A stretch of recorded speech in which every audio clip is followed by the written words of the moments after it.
ఎన్నికలేవైనా ఎప్పుడైనా విజయం టీడీపీదే కావాలని పిలుపునిచ్చారు సీఎం చంద్రబాబు. వైకుంఠపాళి రాజకీయాలతో పార్టీకే కాదు రాష్ట్రానికే నష్టం అంటూ హెచ్చరించారాయన.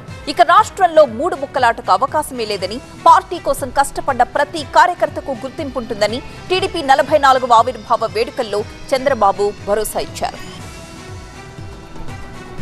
వేరే పార్టీకి పనిచేయరు, వేరే జెండా పట్టరు, కానీ అలగతారు. ఆలకే ప్రమాదం. భవిష్యత్తులో ఆలక ఉండకూడదు. శాశ్వతంగా తెలుగుదేశం పార్టీ అధికారంలో ఉండాల్సిన అవసరం ఉంది. ఏ ఎన్నికలు వచ్చినా మనం గెలవాలి. ఈ విషయం మీరు గుర్తుపెట్టుకోవాలి. కార్యకర్త అనే వ్యక్తి మీ పరిధిలో ఏ స్థాయిలో ఉన్నా ఆ స్థాయిలో ఎప్పుడు ఎన్నికలు పెట్టినా గెలిపించే శక్తి, సామర్థ్యం మీకు ఉండాల్సిన అవసరం ఉంది. దీన్ని ఒక ఆనవాయితీగా పెట్టుకోవాలి. వైకుంఠపాళి రాజకీయాలు ఇటు పార్టీకి అటు రాష్ట్రానికి చాలా నష్టం.